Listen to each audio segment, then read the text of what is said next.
यूं तो बाबू उदय भानुलाल के परिवार में 20 ही प्राणी थे। कोई ममेरा भाई था, कोई फुफेरा, कोई भांजा था, कोई भतीजा। लेकिन यहां हमें उनसे कोई प्रयोजन नहीं।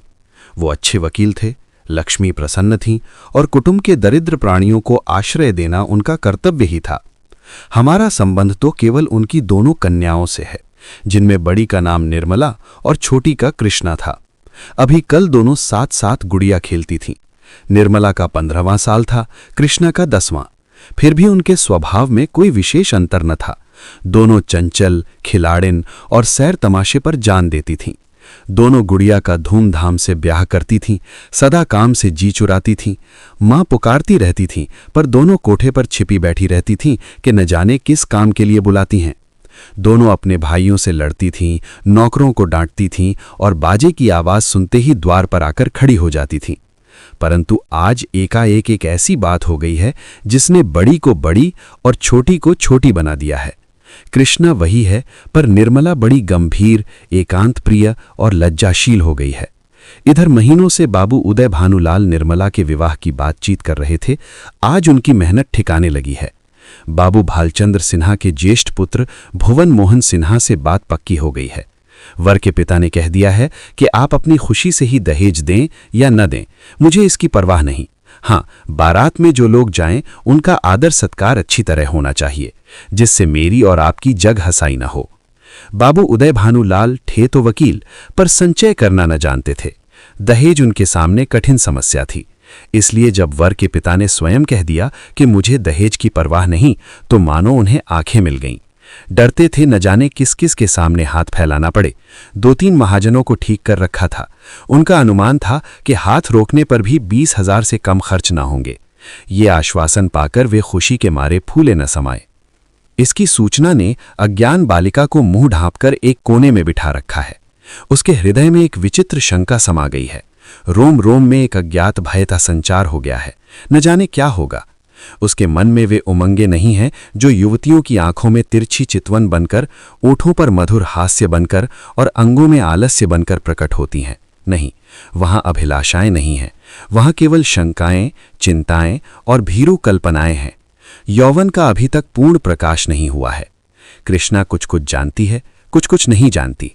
जानती है बहन को अच्छे अच्छे गहने मिलेंगे, द्वार पर बाजे बजेंगे, मेहमान आएंगे, नाच होगा, ये जानकर प्रसन्न है। और ये भी जानती है कि बहन सबके गले मिलकर रोएगी, यहां से रोध होकर विदा हो जाएगी। मैं अकेली रह जाऊंगी, ये जानकर दुखी है, पर ये नहीं जानती कि ये किस लिए हो रहा है। माताजी और पिताजी क्यों बहन को इस घर से निकालने को इतने उत्सुक हो रहे हैं? बहन ने तो किसी को कुछ नहीं कहा, किसी से लड़ाई नहीं की। क्या इसी तरह एक दिन मुझे भी ये लोग निकाल देंगे? मैं भी इसी तरह कोने में बैठकर रोऊंगी और किसी को मुझ पर दया न आएगी। इसलिए वे भयभीत भी है। संध्या का समय था। निर्मला छत पर जानकर अकेली बैठी आकाश की ओर त्रिषित नेत्रों से ताक रही थी। ऐसा मन होता था पंख होते तो वो उड़ जाती और इन सारे झंझटों से छूट जाती। इस समय बहुधा दोनों बहनें कहीं सैर करने जाया करती थीं। बग्घी खाली ना होती तो बगीचे में ही टहला करतीं। इसलिए कृष्णा उसे खोजती फिरती थी। जब कहीं ना पाया तो छत पर आई और उसे देखते ही हंसकर बोली, तुम यहां आकर छिपी बैठी हो और मैं तुम्हें ढूंढती फिरती हूं। चलो, बग्घी तैयार कर आई हूं। निर्मला ने उदासीन भाव से कहा, तू जा, मैं न जाऊंगी।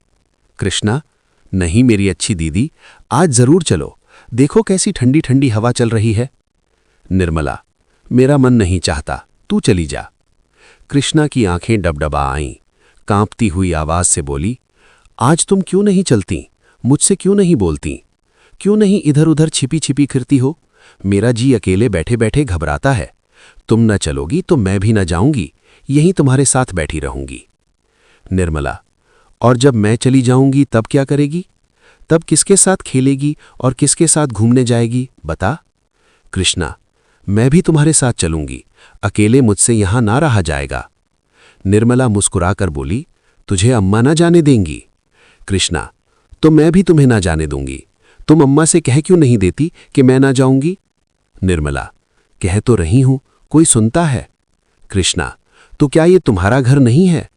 निर्मला, नहीं, मेरा घर होता तो कोई क्यों जबरदस्ती निकाल देता? कृष्णा, इसी तरह मैं भी निकाल दी जाऊंगी। निर्मला, और नहीं क्या, तू बैठी रहेगी? हम लड़कियां हैं, हमारा घर कहीं नहीं होता। कृष्णा, चंदर भी निकाल दिया जाएगा? निर्मला, चंदर तो लड़का है, उसे कौन निकालेगा?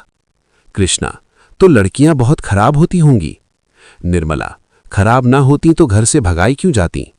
कृष्णा, चंदर इतना बदमाश है, उसे कोई नहीं भगाता।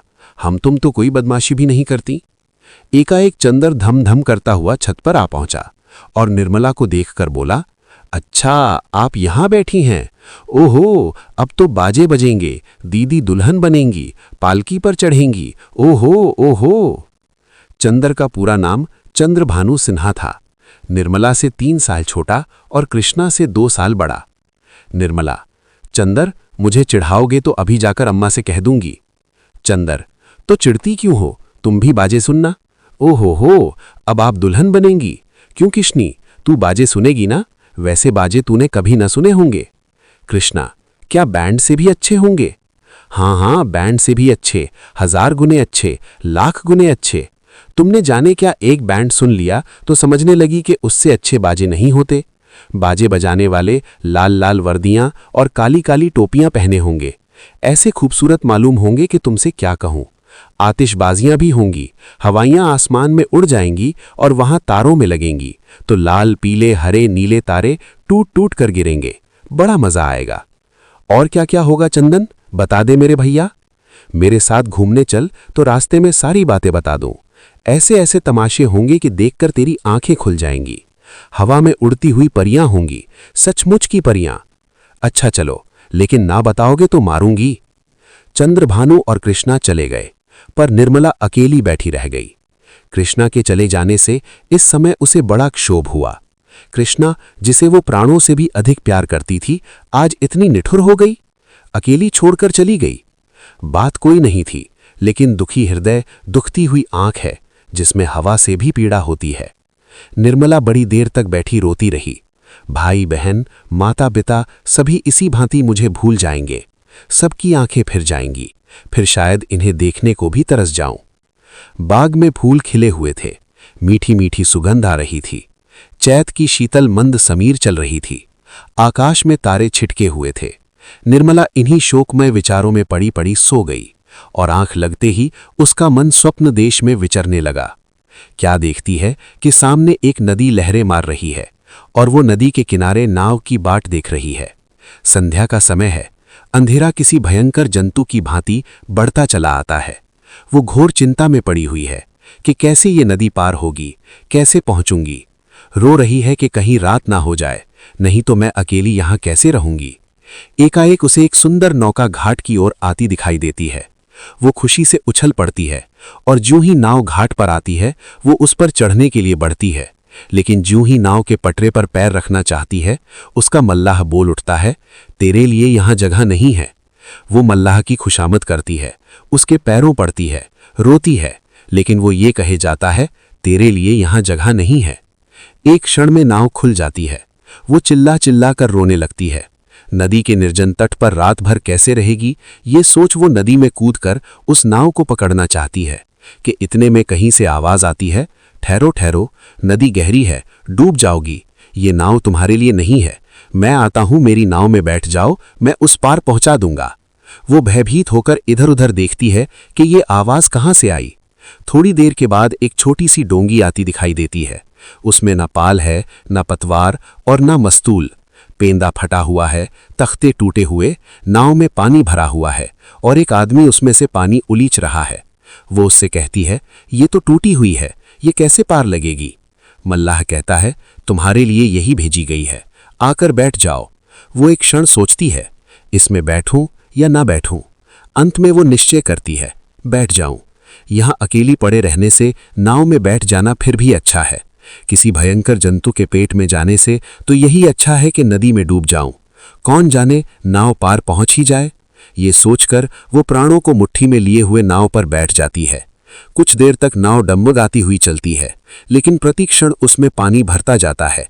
वो भी मल्लाह के साथ दोनों हाथों से पानी उलीचने लगती है, यहां तक कि उनके हाथ थक जाते हैं, पर पानी बढ़ता ही चला जाता है। आखिर नाव चक्कर खाने लगती है। मालूम होता है अब डूबी, अब डूबी। तब वो किसी अदृश्य सहारे के लिए दोनों हाथ फैलाती है। नाव नीचे जाती है और उसके पैर उखड़ जाते हैं। वो जोर से चिल्लाती है और चिल्लाते ही उसकी आंखें खुल गईं। देखा तो माता सामने खड़ी उसका कंधा पकड़कर हिला रही थी।